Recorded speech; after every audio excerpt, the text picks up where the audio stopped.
nơi sọc sáiត្រូវងើបពីព្រឹកងើបតាំងពីម៉ោង 5 កន្លះដើម្បីមកបោះសម្រាមហើយបរិវេណផ្ទះខ្ញុំនេះគឺសបោដើមឈើធំអញ្ចឹងព្រលឹមឡើងគឺត្រូវតែដើរបោះស្លឹកនឹងឲ្យអស់បើមិនអញ្ចឹងទេគឺស្លឹកឈើរញ៉េរញ៉ៃពេញតែភូមិនឹងឯងហើយបើដើមជពូនេះវិញមួយឆ្នាំនឹងផ្លែ10 ដងឯមួយឆ្នាំហើយនិយាយពីផ្អែមអើយផ្អែមហើយបើស្លឹកវិញនិយាយពីជ្រុះឲ្យបោះរាល់ថ្ងៃណាក៏បោះថ្ងៃណាក៏បោះដែររាល់ថ្ងៃតតែងើបពីព្រលឹមបានងើបឡើងបោះស្លឹកឈើនៅក្នុងបរិវេណទីធ្លាផ្ទះនឹងអស់បើអត់ងើបពីព្រលឹមទេគឺបោះអត់អស់ទេគឺនៅសល់ស្កេកស្កះពេញតែប៉ុណ្្នឹងឯងព្រលឹមឡើងនឹងនិយាយដូចមិនសូវរៀងលះទេព្រោះដោយសារតែតឹងច្រមុះផ្ដាសាយហើយនេះម៉ែក្មេកខ្ញុំគាត់បោះហើយខ្ញុំនឹងម៉ែក្មេកខ្ញុំនឹងព្រលឹមឡើងគឺត្រូវតែចែកគ្នាបោះម្នាក់មកបរិវេណចឹងឯងបានបោះអស់ព្រោះដោយសារទីធ្លាផ្ទះហ្នឹងគឺវារៀងធំទលាអញ្ចឹងតើជួយបោះគ្នាបានឆាប់អស់ហើយម៉ែក្មេកខ្ញុំព្រលឹមឡើងគឺគាត់ងើបមកគាត់ដាក់ចំណីមាន់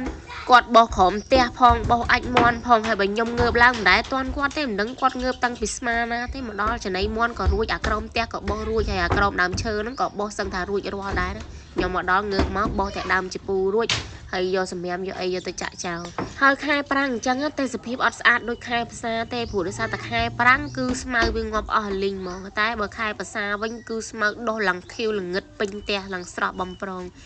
ឥឡូវហ្នឹងដល់ម៉ោងស្លៀកពាក់ឲ្យកូនហ្នឹងទៅរៀនម្ដងហើយស្លៀកពាក់ហ្នឹងតស្លៀកពាក់ឲ្យគ្មានចេះស្លៀកពាក់ខ្លួនឯងទេហើយបើស្លៀកពាក់បារាវិញនោះអាពៅនៅពីក្រោយហ្នឹងគេទាទៅរៀនដែរហើយទៅរៀនមិនកើតទេទៅរៀនតែ3ថ្ងៃយំទាមកផ្ទះតែបើកូនខ្ញុំនេះអាបងនេះគឺអត់ចេះទាទេតាំងពីថ្ងៃដំបូងអត់ចេះយំញ៉ាញ៉ៃទេថាម៉ែឯងទៅផ្ទះទៅមិនបាច់ចាំអូនទេចាំអូនរៀនម្នាក់ឯងក៏បានដែរហើយគេចេះណាអានេះដល់ម៉ោងឲ្យលុយនេះអា1000ហ្នឹងញ៉ាំបាយអានេះចាយពេលចេញលេងឲ្យលុយរួចគេបាយត្រឹមត្រូវណាបាយទៅណាមិនទាន់បានទៅទិញបាយឲ្យញ៉ាំផងនេះគឺជាសាលារៀនដែលកូនខ្ញុំរៀនណាសាលារៀននៅតាមស្រុកស្រែគឺអញ្ចឹងឯងហើយអ្នកគ្រូគាត់មកដល់សាលាហើយស្មានហើយ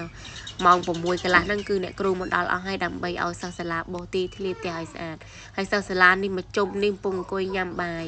ហើយញ៉ាំបាយនៅសាលាហ្នឹងអ្នកគ្រូគឺគាត់លក់ផ្ទាល់ផងដែរមួយចានហ្នឹងច្រើនណាស់បងប្អូនហើយក្នុងមួយចានហ្នឹងតម្លៃត្រឹមតែ 1000 រៀលទេ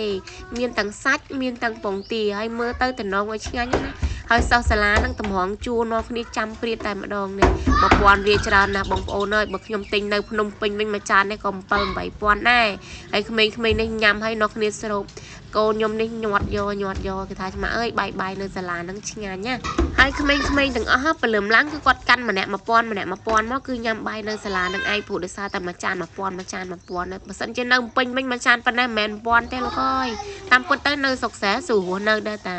បាយ 1000 ហ្នឹងក៏កូនក្មេងឆ្អែតដែរហើយវីដេអូខ្ញុំគឺមានតែប៉ុណ្្នឹងទេអរគុណច្រើនជំរាបលាបាយបាយ